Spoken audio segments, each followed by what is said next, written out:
as we start to fill the sky.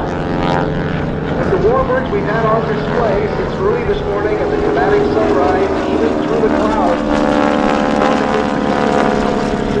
around the world capture the sunrise. We're not disappointed this morning, despite the weather. The clouds broke and there were beautiful rays of sunshine popping up all around, and there will be some outstanding pictures on the web, no doubt, of some of the great planes you see flying.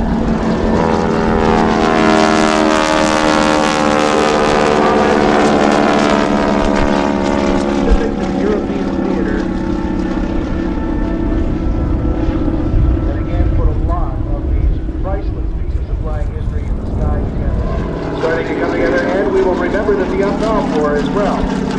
Some of the jets from that era included the F-4, the M100, the A-4, the Skyraider propeller airplane, our heritage flight, helping the Air Force celebrate 70 years, and the Skyraider, a salute to the great ground attack airplane.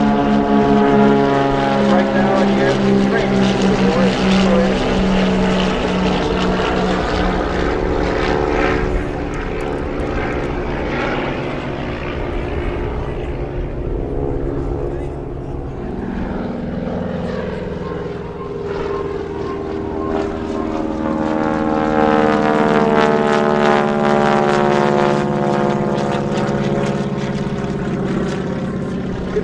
Watch these trainers, still more taking off to the left. The cost of training in less than 4 years, Second World War. The U.S. Army Air Forces lost 14,900 in the continental United States. Training here to fight overseas. The result of 52,651 aircraft accidents, 6,039 involving fatalities in 45 months right here at home. Think about those numbers as you watch these aircraft fly today, dedicated to their memory. They average 1,170 aircraft accidents per month, nearly 40 a day. Learning to fly on these types of airplanes you see flying overhead.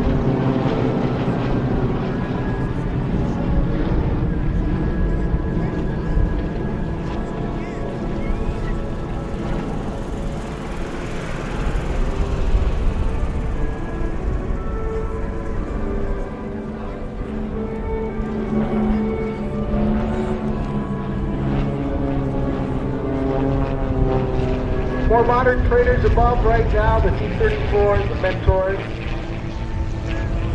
into the 50s, 60s, 70s, as another World War II trainer takes off to join the group overhead. Houston Wing of the Commemorative Air Force, formed in 1981, based in West Houston Air Force, a North American AT-6 advanced trainer, consolidated OPT-13 basic trainer. Naval Aircraft Factory N3N, primary trainer, and PT-19 Fairchild primary trainer, restoring an L-17 Navion as well. Some examples of which are in the formations above. Training for the war.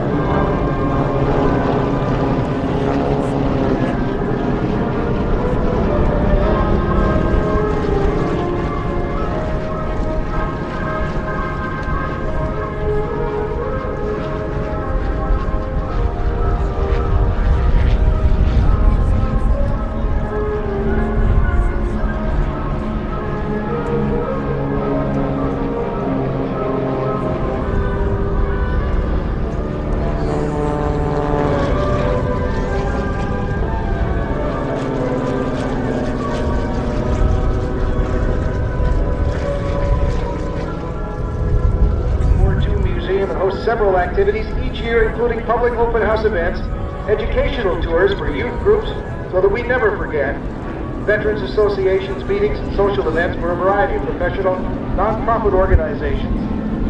An ongoing activity of the Houston Wing is the American Trains for War educational program.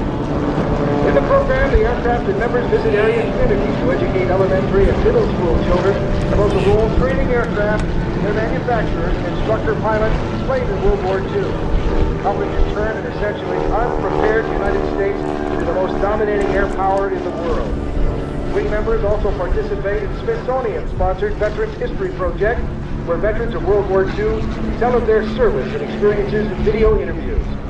This effort preserves their stories in their own words for future generations. Houston Wing is now able to offer historic flight experiences in 5 authentic World War II aircraft. The AT-6 advanced trainer you see flying, the PT-13 basic trainer as well, the N3N primary trainer, the PT-19 primary trainer, and the C-60 Lone Star. Once-in-a-lifetime experience for any aviation enthusiast or history buff. Please talk to the members of the Commemorative Air Force about the experience and how you can help keep them flying and learn more about the experience.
Aircraft carefully flown, respectfully flown, as a tribute to the past and those who flew them before the pilots that have them now. One after the other, or in the formations we see above. Meticulously maintained to continue flying, and not an easy prospect. Very expensive to keep them flying, and why they count on you for support.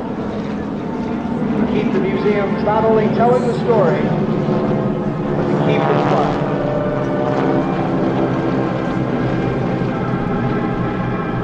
We'll be adding to the formation here and starting to recover the trainers. As you can imagine, the job that Ralph and Russell Royce have, our air bosses here, moving all of these airplanes around in the sky safely together, various altitudes, then starting to recover some of them and launch even more. As we are about to launch the American arsenal of democracy bombers and the European theater, as well as the Pacific theater as well, remember. And ensure that finish.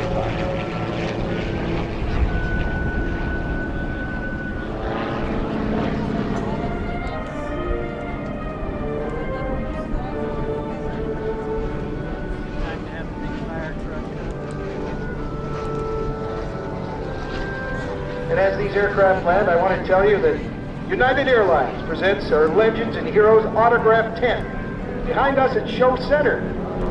Throughout the day, it is filled with veterans, not only of the Second World War, but of Vietnam, Korea, and of course some of our heroes who've gone to space, like Colonel Jerry Ross in the Air Force, a NASA astronaut with a record 7 space flights, 9 spacewalks. He's over there along with Buzz Barron and so many other heroes. Colonel Clarence Bud Anderson, Brigadier General Steve Ritchie, Sergeant Brian Smothers, and a list of others throughout the day, autographing their books or ready to talk to you. A chance for you to thank them for their service. Presented by United Airlines, Legends and Heroes autograph tent, Show Center behind us. Throughout the day, our Legends and Heroes are there.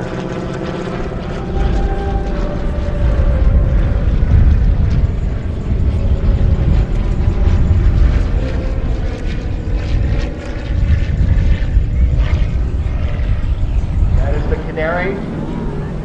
Very, very few N3N still flying, but a prime and wonderful example of the primary trainer designed by the U.S. Navy's Bureau of Aeronautics, the N3N, built by the Naval Aircraft Factory in Philadelphia.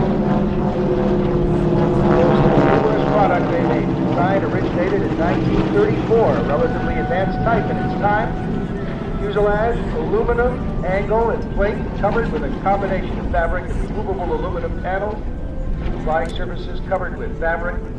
Although the N3N had the semi-official moniker of Canary, it was more commonly known as the Yellow Peril. It does look a bit like the Stearman of the Canary back on the ground as the Volties down fly above us, also nicknamed the Vibrator, and I think you can hear why. As the props bite into the air at near supersonic speed, the Mentor is a more modern trainer, high above, another Voltie. The Lone Star leads the formation with the T6 and the SNJ behind that. As our parade, and then launch the Arsenal Democracy Fund.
Wave to our crews too, the Commemorative Air Force volunteer pilots, taxiing past with these pieces of history again.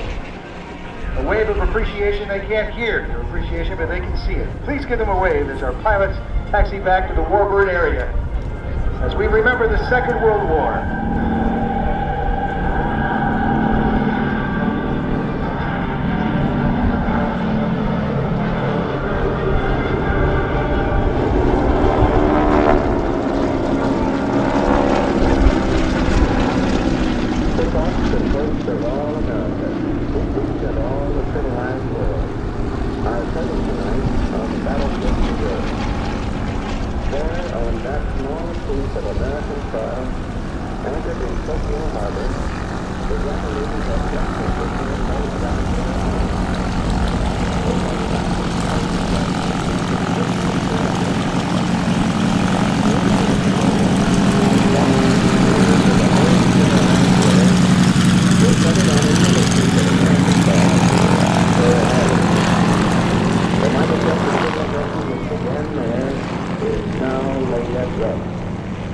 It was a long road, Tokyo, and a bloody one. We shall not forget Pearl Harbor.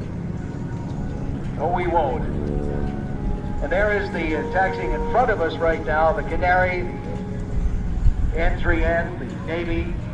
As now we start to recover the last of our trainers. We move on to the Arsenal of Democracy. The first single-engine jet from the Royal Air Force, the de Havilland Vampire. A very rare formation coming up as we work our way through the years of the Second World War.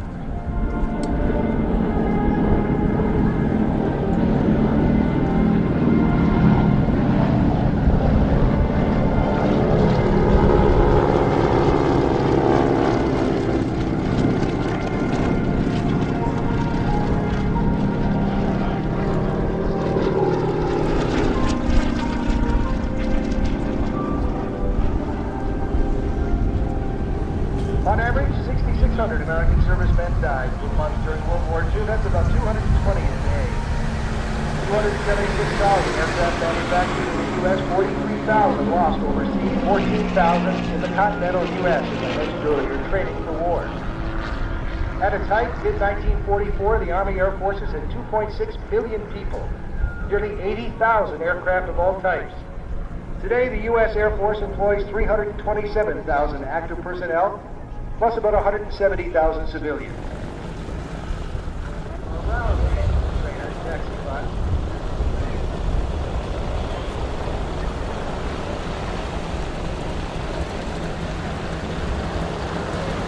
34.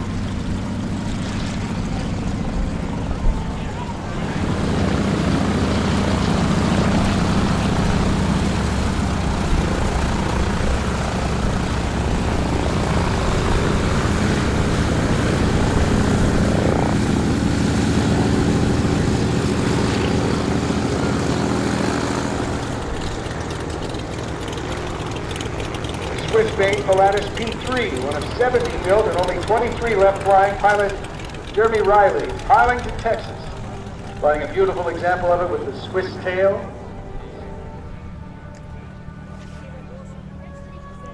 The next wave being led by the Lodestar, the twin engine. Beechcraft aircraft flew out of Ellington Field.